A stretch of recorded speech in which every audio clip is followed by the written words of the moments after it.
एक समय ऐसा भी था जब चांद पर पहुंचना हर किसी का सपना हुआ करता था। लेकिन जैसे जैसे साइंस तरक्की करता गया, लोग चांद पर जाने के साथ साथ मंगल ग्रह तक जाने के सपने बुनने लगे। ऐसे में आपके मन में भी सवाल आ सकता है कि आखिर ऐसा क्या हुआ जिसके चलते आम लोग और यहाँ तक कि साइंटिस्ट भी मार्स की ओर ज्यादा खींचने के साथ साथ वहाँ पर कॉलोनाइजेशन करने की कोशिश में लगे हुए हैं। आखिर इस ग्रह पर ऐसा क्या है जिसके चलते लोग आने वाले समय में मार्स पर रहने तक की सोचने लगे हैं? इस बारे में जानने के लिए वीडियो के आखिर तक हमारे साथ जरूर बने रहिएगा।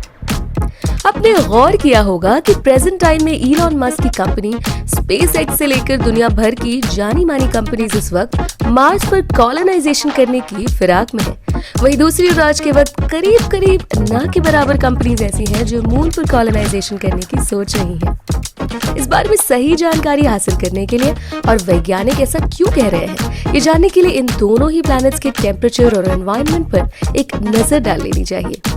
Moon versus Mars environment. बता दें कि मून पर कॉलोनाइज करना एक बेहतर ऑप्शन हो सकता है क्योंकि ये ग्रह धरती के काफी ज्यादा करीब है और इसके अलावा इस ग्रह की जियोलॉजी भी काफी हद तक हमारे ग्रह से मिलती है और विशेषज्ञों का कहना है कि एक समय पर इस ग्रह पर शायद पानी की मौजूदगी रही होगी।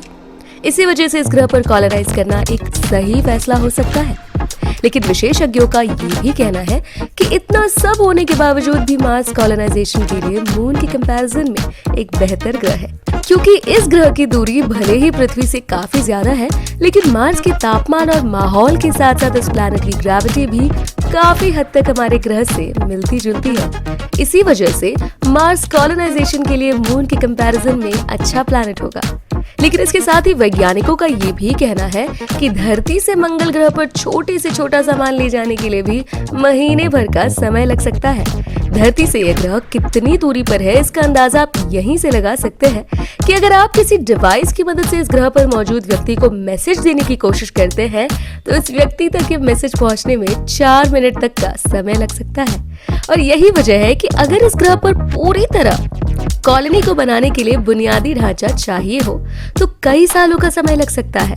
वहीं दूसरी ओर मून का ऑर्बिट हमारे ग्रह से 3 दिनों की दूरी पर है और इस कम डिस्टेंस के चलते ही अर्थ से मून पर भेजे जाने वाले सिग्नल्स मात्र कुछ सेकंड्स में ही पहुंच जाते हैं। इस कम डिस्टेंस के चलते अगर मान लिया जाए कि कभी इस प्लैनेट पर किसी मिशन के समय अर्जेंसी की सिचुएशन आ जाती है और किसी वजह से साइंटिस्ट को लौटने के लिए मजबूर होना पड़े तो वो जल्द से जल्द धरती पर पहुंचकर अपनी जान बचा सकते हैं। लेकिन इतना सब होने के बावजूद भी चांद की जगह मंगल ग्रह पर ही कॉलोनाइजेशन इसलिए भी किया जा रहा है क्योंकि जब 1969 और 72 के करीब अपोलो मिशन चलाए गए तो पाया गया कि चांद का पानी हम पी सकते हैं, पर यहाँ खास तरह की रॉक्स भी मौजूद है जिन्हें मून रॉक्स के नाम से भी जाना गया। और चांद की सतह पर पाई जाने वाली मिट्टी काफी हद तक धरती से मिलती है और जब इस मिट्टी का नमूना लिया गया तो ये मिट्टी हमारे ग्रह की मिट्टी से मिलती जुलती ही पाई गई। इतना ही नहीं, वैज्ञानिकों ने ये भी बताया कि मून का मास हमारे प्लैनेट के मास के एक टूटे हिस्से के कॉम्बिनेशन से भी बना हो सकता है और माना जा रहा है कि किसी दूसरे खगोलीय पिंड के जोरदार टक्कर के कारण ये मास खुद ब खुद अंतरिक्ष में उड़ गया था। वहीं दूसरी ओर मंगल ग्रह के ऊपर धरती और चांद पर मौजूद एलिमेंट्स के साथ साथ दूसरे तरह के भी एलिमेंट्स पाए गए जो हमारे प्लैनेट पर मौजूद एलिमेंट्स से मिलने के साथ साथ मंगल ग्रह के वातावरण में एक खास तरह की परत बना देते हैं। हालांकि इस ग्रह का तापमान और माहौल भले ही हमारे ग्रह से ना मिलता हो और भले ही इस ग्रह पर पाई जाने वाली ऑक्सीजन का दबाव हमारे ग्रह से ना मिलता हो, फिर भी इस ग्रह पर मौजूद एटमॉस्फेरिक लेयर हमें सूरज की किरणों से बचाने में मदद कर सकती है। और ऐसा माना जा रहा है कि अगर मंगल ग्रह पर यह परत ना हो तो सूरज की किरणों के चलते एक इंसान चंद मिनटों के अंदर ही राख में बदल जाएगा। इतना ही नहीं, मंगल ग्रह पर चलने वाली हवाएं और मौसम भी काफी हद तक धरती से मिलते जुलते हैं। वहीं दूसरी ओर मून का टेम्परेचर एक दिन में 253 डिग्री फ़ारेनहाइट से लेकर -387 डिग्री फ़ारेनहाइट के करीब बार बार फ्लक्चुएट करता है। साथ ही चंद्रमा पर इंसानों के मुताबिक एटमॉस्फेयर न मिलने के अलावा इस प्लैनेट का मास करीब करीब ना के बराबर है और यहाँ की ग्रेविटी भी हमारे ग्रह की तुलना में काफी कम है। हालांकि मंगल ग्रह पर भी धरती जितनी ग्रेविटी नहीं है, लेकिन ये ग्रेविटेशनल फोर्स हमारे ग्रह की तुलना में 1/3 है। यानी अगर इस ग्रह पर इंसान कुछ समय तक रहे तो एक समय बाद वह खुद को इस ग्रह पर मौजूद गुरुत्वाकर्षण बल के हिसाब से बड़ी आसानी से ढाल सकता है। वहीं दूसरी ओर मून की ग्रेविटी अर्थ के कंपैरिजन में 1/6 है। जाहिर है ऐसे में किसी भी इंसान को इस ग्रह पर मौजूद माहौल के हिसाब से ढलने के लिए मंगल ग्रह की तुलना में कई गुना ज्यादा समय लगेगा। इतना ही नहीं, मून की सरफेस काफी ज्यादा ऊबड़ खाबड़ होने के साथ साथ धूल से भरी हुई है और ये धूल का पाउडर किसी भी चीज पर बहुत ही आसानी से चिपक जाता है। बता दें कि इस खास तरह के पाउडर को रीगोलिथ नाम से भी जाना जाता है। चंद्रमा की सतह पर मौजूद इस खास धूल के चलते वैज्ञानिक अंदाजा लगा रहे हैं कि ये धूल अगर किसी डिवाइस में जाने अनजाने चली जाती है तो उन्हें मैकेनिकल प्रॉब्लम्स का भी सामना करना पड़ सकता है। वैज्ञानिकों का कहना है कि मून पर पाई जाने वाली ग्रे कलर की डस्ट, जो कि टेढ़ी मेढ़ी आउटर लेयर के ऊपर मौजूद होती है, इस लेयर के नीचे ही मून छिपा है। बता दें कि लूनर प्रोस्पेक्टर और क्लेमेंटाइन प्रोब ने इस ओर इशारा किया है कि हजारों लाखों साल पहले चांद पर बिलियन मेट्रिक टन के करीब पानी मौजूद रहा होगा और ये पानी ठंडी बर्फ के रूप में मौजूद होगा। इस पानी की सतह के नीचे ठंडी मिट्टी सी जमी होगी और एक समय पर यह पानी इतना ज्यादा शुद्ध रहा होगा कि इस पानी में इस्तेमाल करने के लिए साथ साथ खाने में भी उपयोग में लाया जा सकता था।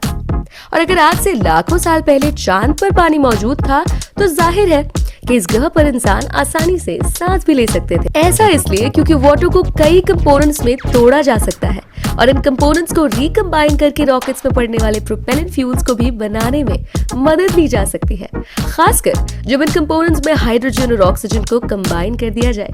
बता दें कि मून पर 42% के करीब ऑक्सीजन अकेले रीगोलिथ पर ही पाई जाती है। इस ऑक्सीजन को इनहेल करने के साथ साथ मून पर एक खास तरह की डस्ट से बनी लेयर भी फॉर्म होती है और ये लेयर रेडिएशन से बचने में भी मदद करती है। इसके अलावा साइंटिस्ट का ये भी कहना है कि मून पर आज के वक्त कई सारी डीप केव्स भी मौजूद हो सकती है, जिसकी मदद से कोई भी इंसान मून की रेडिएशन से खुद को सेफ रख सकता है। ये ठीक वैसा ही है जैसे कि हम अपने प्लैनेट पर केव्स की मदद से खुद को ठंड और सूरज की तेज धूप से बचने में मदद करते हैं। इसके अलावा मून पर मौजूद लूनर पोल्स पर भी जरूरत पड़ने पर लंबे समय तक आराम किया जा सकता है। ऐसा इसलिए क्योंकि ठंडे पोल्स पर अगर लंबे समय तक सनलाइट पड़ती रहे तो एक टाइम पर इन पोल्स की सरफेस का टेम्परेचर 32 डिग्री फ़ारेनहाइट तक पहुंच जाएगा। लेकिन यहाँ का सनसेट काफी खतरनाक साबित हो सकता है। इसके अलावा साइंटिस्ट अभी तक इस बात को पता करने की कोशिश में लगे हुए हैं कि आज से हजारों साल पहले मून पर वाटर था या वहाँ कोई नामो निशान तक नहीं था। हालांकि वैज्ञानिकों ने कई बार चांद पर जाकर पानी के नमूने लेने की कोशिश की और सबूत जुटाए, पर अफसोस की बात यह है कि उनको ये सबूत किसी भी काम नहीं आए। कुल मिलाकर ठंडा और सख्त होने के कारण चांद पर कॉलोनाइजेशन करना बहुत ही मुश्किल है। हालांकि ये बात अलग है कि चांद पर इंसानों को बसाने के लिए कम समय के साथ साथ पैसे की भी कम से कम बर्बादी होगी। लेकिन लॉन्ग टर्म में देखा जाए तो मार्स कॉलोनाइजेशन के लिए मून के कंपैरिजन में काफी बेटर प्लैनेट रहेगा। हमने ये तो जान लिया कि मून और मार्स में किस प्लैनेट पर आसानी से कॉलोनाइजेशन किया जा सकता है, लेकिन इतना सब जानने के बावजूद भी इन ग्रहों के इतिहास पर भी एक नजर डाल लेनी चाहिए। जिस वक्त सोलर सिस्टम पूरी तरह से सेटल हो चुका था, यानी आज से करीब 4.5 बिलियन ईयर्स पहले मार्स नाम का एक प्लैनेट फॉर्म हुआ था। बता दें कि जिस वक्त ग्रेविटी की वजह से घुमावदार गैस और डस्ट आपस में आ मिले, उस वक्त मार्स नाम का प्लैनेट अस्तित्व में आया जो सन से 4th प्लैनेट की प्लेस पर प्रेजेंट है। इस प्लैनेट की सेंट्रल कोर रॉकी मैंटल और सॉलिड क्रस्ट की है। बता दें कि इस ग्रह को गैलीलियो गैलीली ने प्रिमिटिव टेलीस्कोप की मदद से खोजा था। वहीं दूसरी ओर मून के बारे में कहा जाता है कि जब मार्स नाम की प्लैनेट जितनी बड़ी एक बॉडी अर्थ से टकराई तो 4.5 बिलियन ईयर्स पहले इस प्लैनेट का फॉर्मेशन हुआ। बता दें कि इस प्लैनेट को भले ही थॉमस हैरियट ने 1609 में ऑब्जर्व किया था, पर थॉमस के ऑब्जर्व करने से करीब 1 महीने पहले ही गैलीलियो गैलीली ने 1609 के जुलाई मंथ में इस प्लैनेट को खोज निकाला था। हमने इन दोनों ग्रह के बारे में तो जान लिया, लेकिन अब ये जानने की कोशिश करते हैं कि आज के वक्त दोनों ही ग्रह पर कौन कौन सी बड़ी कंपनीज कॉलोनाइजेशन करने की कोशिश में लगी हुई। बता दें कि आज के वक्त मून पर कॉलोनाइजेशन करने के लिए यूरोपियन स्पेस एजेंसी यानी ईएसए के साथ साथ जापान की company Japan aerospace exploration agency यानी JAEA तेजी से कॉलोनाइजेशन के काम में जुटी है। इसके अलावा कनाडा की कनेडियन स्पेस एजेंसी यानी CSA के साथ साथ कुछ ऐसी प्राइवेट कंपनीज भी हैं जो इस वक्त मून पर कॉलोनाइजेशन करने की कोशिश में लगी हुई है। वहीं दूसरी ओर अगर बात की जाए मार्स की, तो इस प्लैनेट पर आज के वक्त रिलेटिविटी स्पेस और इम्पल्स स्पेस ने भी हाल ही में बयान दिया है कि यह कंपनी 2024 के करीब मंगल ग्रह पर कदम रखने की तैयारी कर रही है। इसके अलावा कई दूसरी और बड़ी कंपनीज भी मार्स पर कॉलोनाइजेशन करने के लिए तैयार बैठी है और दुनिया के सबसे अमीर लोगों में से एक माने जाने वाले इलॉन मस्क की कंपनी SpaceX के बारे में किसी से छिपा नहीं है कि यह कंपनी कितनी तेजी से मार्स पर कॉलोनाइजेशन करना चाहती है। लेकिन सवाल ये उठता है कि आखिर दुनिया भर के वैज्ञानिक इस वक्त क्यों कॉलोनाइजेशन करके दूसरे ग्रह पर पहुंचना चाहते हैं। आज के वक्त धरती पर बढ़ी हुई जनसंख्या के कारण यहाँ पर मौजूद नेचुरल रिसोर्सेज को एक तरह से ओवर यूज किया जा रहा है। दूसरे शब्दों में कहा जाए तो हमारा ग्रह एक तरह से बॉइलिंग प्लैनेट बनने के करीब आ गया है।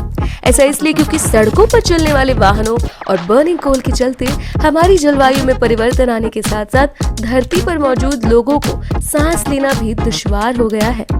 कम शब्दों में धरती पर अभी से लोगों का दम घुटने लगा है और इसके अलावा ग्रे स्मोक भी धरती पर मौजूद लोगों की नाक में दम करने लगा है। यही वजह है कि आज हमें अपने ग्रह को छोड़कर दूसरे ग्रह पर जीवन की तलाश करनी पड़ रही है।